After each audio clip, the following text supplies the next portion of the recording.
नमस्कार दोस्तों, welcome back to क्यूरियसरी for the daily dose of Indian football. तो सबसे पहले बात करते हैं यहाँ पे एएफसी एशियन कप के बारे में। तो India lose by 2-0 score line against Australia, जो कि एक्सपेक्टेड रिजल्ट था। ऐसा नहीं है कि हमने एक्सपेक्ट नहीं किया था, क्योंकि दोनों ही टीम की जो क्वालिटी है उसमें वास्ट डिफरेंस है। लेकिन इंडिया ने जिस तरह से फाइट पुटअप की है वो काफी ज्यादा कमेंडेबल है। हमारे प्लेयरों ने जो इंटेंसिटी, जो कैरेक्टर, जो अपनी बॉडी ऑन दी लाइन लगाया, वो देख के मेरे को काफी ज्यादा क्या बोलते हैं कि मजा आया। And I think first half में जिस तरह से हमारी डिफेंसिव परफॉर्मेंस थी, we were absolutely brilliant in the first half. अगर स्टैंड आउट प्लेयर की बात करें तो ऑब्वियसली मेरे लिए है यहाँ पे दीपक टांगरी। आई थिंक जो उसको स्टार्टिंग 11 में खिलाने का मूव था फ्रॉम इगो स्टेमिच, वो आई थिंक कंप्लीटली यहाँ पे सही साबित हुआ। I think he has been absolutely brilliant. Jeakson Singh की बिल्कुल कमी उसने वो उस पोजीशन पे हमें खेलना क्या बोलते हैं कि खेलने नहीं दी। एंड आई थिंक लंबी इंजरी के बाद वापस आ रहे थे, जिस तरह की फिजिकलिटी, कैरेक्टर उन्होंने दिखाया, is been really really good.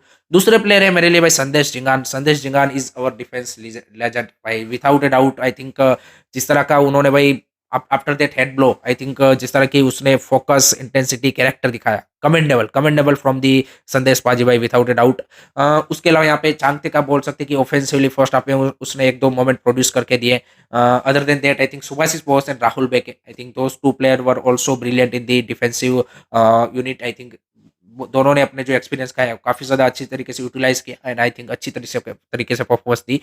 उसके अलावा बाकी सारे प्लेयरों का बोलेंगे कि थोड़ा सा average performance. I think as a team, I think overall very good performance. Gurpreet पाजी थोड़े से यहाँ पे क्या बोलते हैं कि फोकस की थोड़ी सी मेरे को उनकी ओर से कमी लगी। Nikhil Poojary could have been a better, but I think first half में overall defensive performance were really really brilliant. And आप देखिए ग्रेहाम आर्नो जो ऑस्ट्रेलिया के कोच है, उन्होंने भी एक्सेप्ट किया कि जो हमारी जो स्ट्रेंथ है वो है यहाँ पे सेट पीसेस एंड कॉर्नर्स। और हमने यहाँ पे टोटल मैच में 14 कॉर्नर कंसीड किए थे और एक भी गोल वहां से हमने कंसीड नहीं किया है। सो दैट शोज कि हमने भाई सेट पीसेस में तो एटलीस्ट अच्छी डिफेंडिंग की है। एंड आई थिंक वो उनके लिए फर्स्ट हाफ में उनकी थोड़ी सी फिनिशिंग भी ऑफुल थी। आई थिंक जिस तरह से वो कंपोजर की ऑस्ट्रेलिया की ओर से कमी खल रही थी, वो उन्होंने भी एक्सेप्ट किया। एंड इगो स्टेविच ने भी ये एक्सेप्ट किया कि फर्स्ट हाफ में we were absolutely brilliant, but second half could have been better. I completely agree. I think जो इंडिया की एक सबसे बड़ी वीकनेस अभी तक रही है कि बड़ी टीमों के सामने हम 40-50 मिनट तक अच्छा खेल लेते हैं, लेकिन उसके बाद हमारी जो इंटेंसिटी या फिर जो फोकस है या फिर जो हमारे परफॉर्मेंस है वो कहीं ना कहीं ड्रॉप होती है। एंड वही देखने को मिला 50th मिनट पे, वो जैक्सन इरविन जो उनके कैप्टन है, उनका brilliant finish. No doubt Gurpreet Singh Sandhu उसको बेटर तरीके से क्लियर कर सकते थे,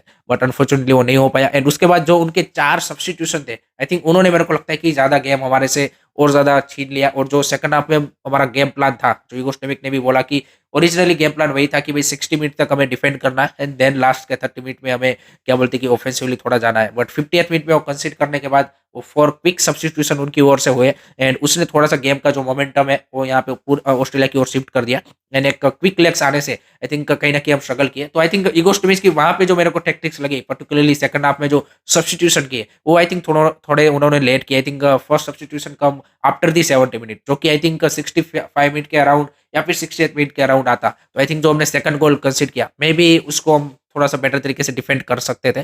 but nevertheless I think overall very good spirited performance I would say. And result हमारे फेवर में है 2-0, क्योंकि जो राउंड ऑफ 16 में जाने के लिए आपको एक होपफुल थे कि भाई आपको ऑस्ट्रेलिया के सामने बड़े मार्जिन से नहीं हारना है। सो वो हमने यहाँ पे अचीव किया है, तो that's a good thing. And Deepak Tangri जैसे प्लेयर का यहाँ पे इस तरह का परफॉर्मेंस आना, वो भी हमारे लिए पॉजिटिव है। There are a couple of improvement जो हमें करना पड़ेगा, जो कि इगो स्टेविक ने भी एक्सेप्ट किया कि जैसे थोड़ा सा और ज्यादा हमें बॉल पासिंग जो हमारी है वो बेटर करनी पड़ेगी। सो लेट्स सी वो क्या हम यहाँ पे नेक्स्ट गेम में कर पाते कि नहीं कर पाते। दूसरी साइड में हमारे ग्रुप में उज्बेकिस्तान वर्सेस सीरिया का गेम था, जो कि भाई सीरिया ने यहाँ पे उज्बेकिस्तान के सामने 0-0 से ड्रॉ किया है। तो दैट शोज कि भाई Syria is also one of the quality side. And जिस तरह से उन्होंने फाइट पुटअप की, no doubt Uzbekistan were better team, but I think defensively जिस तरह की क्वालिटी यहाँ पे सीरिया ने पुटअप की, they were also really in the game.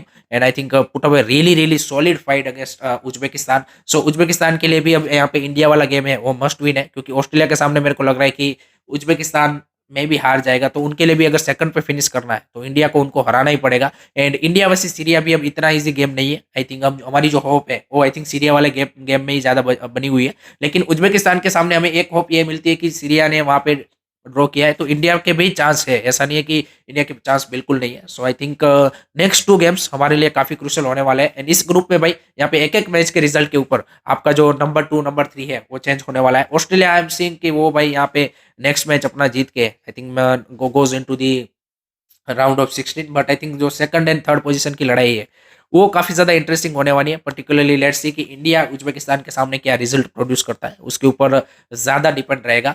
दूसरा एक मैच था यहाँ पे ग्रुप ए का, जहाँ पे भाई चाइना को तजाकिस्तान ने भाई 0-0 के साथ ड्रॉ में रोक लिया है। That was a brilliant performance from Tajikistan side, जिस तरह से उन्होंने डिफेंसिव परफॉर्मेंस वहाँ पे पुट अप किए and they were a better team than China यहाँ पे throughout the game. So that's the commendable job from the Tajikistan side, क्योंकि तजाकिस्तान हम सबको पता है कि हमारे लेवल की या फिर हमारे से थोड़े से लोअर रैंक टीम है यहाँ पे। एंड जिस तरह की फाइट उन्होंने चाइना को दी एंड जिस तरह से उन्होंने आउट क्लास कर दिया बेसिकली चाइना को, तो चाइना के लिए भाई यहाँ पे जो ग्रुप ए में है सेकंड पे फिनिश करने का रास्ता है और भी ज़्यादा टफ यहाँ पे हो सकता है। तजाकिस्तान के काफ़ी ज़्यादा अच्छे चांसेस है, अगर वो लेबनान को हराते हैं तो यहाँ पे वो सेकंड भी फिनिश कर सकते हैं। तो दैट्स अ इंटरेस्टिंग रिजल्ट। उसके लिए यहाँ पे आज के मैचेस की बात करें तो भाई जापान वर्सेस वियतनाम का आज मैच है।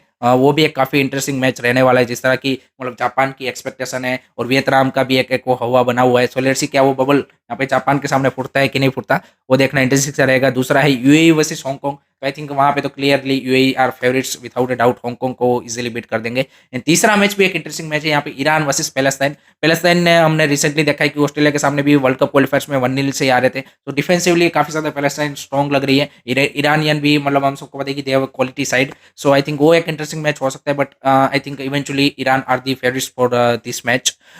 उसके बाद यहाँ पे भाई कलिंगा सुपर कप में भी आज तो इंटरेस्टिंग मैच है। पहला मैच है आपका यहाँ पे मोहन बगान super giant versus Hyderabad FC. Mohan बगान भी अपना लास्ट मैच यहाँ पे जीत के आ रहा है, so they are on high confidence. Hyderabad ने फर्स्ट मैच में ईस्ट बंगाल के सामने अच्छी फाइट पुटअप की थी, बट आई थिंक जिस तरह की उसकी सारी इश्यू चल रहे हैं और कि उनके इंडियन प्लेयर्स भी यहाँ पे मिस कर रहे हैं, ऑब्वियसली कोई फॉरेनर्स भी नहीं है, तो एक यंग स्क्वाड के साथ वो जरूर खेलेंगे। लेकिन आई थिंक मोहन बगान के पास definitely there are couple of quality foreigners, तो I think definitely Mohun Bagan are the favourites for this match. तो I am seeing they are winning this match. दूसरा मैच है यहाँ पे भाई ईस्ट बंगाल वर्सेस श्रीनिधि डेक्कन का। ये काफी ज्यादा इंटरेस्टिंग मैच हो सकता है। श्रीनिधि डेक्कन ने यहाँ पे मोहन बगान के सामने भी अच्छी फाइट पुटअप की थी एंड ईस्ट बंगाल ने यहाँ पे नो डाउट हैदराबाद के सामने विन जरूर लाए थे, लेकिन डिफेंसिवली थोड़ा सा यहाँ पे क्या बोलते कि वो शेकी लगे थे। तो लेट्स सी यहाँ पे कार्लोस गुजरात की डिफेंसिव वाइज किस तरह से उनकी टेक्टिक्स आज रहने को रहती है। लेकिन I think East Bengal are the favourites to win this match. तो आई थिंक इस ग्रुप में भाई दोनों जो कोलकाता साइड से वो देखना इंटरेस्टिंग सा रहेगा कि किस तरह से यहाँ पे कौन यहाँ पे नेक्स्ट सेमीफाइनल में जाता है, वो आई थिंक काफी इंटरेस्टिंग सा बन जाता है।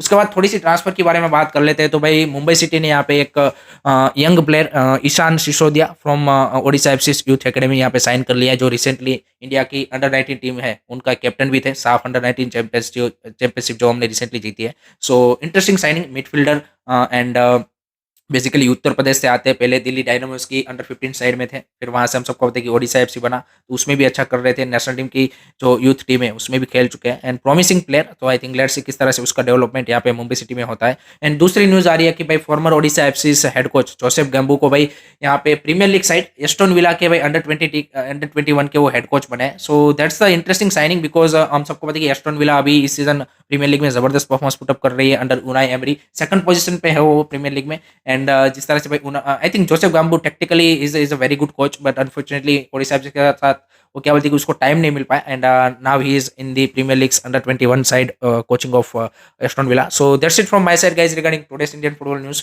आई होप कि आपको वीडियो पसंद आया होगा। Keep supporting Indian football, don't forget to like and subscribe curiosity. जय हिंद, जय भारत।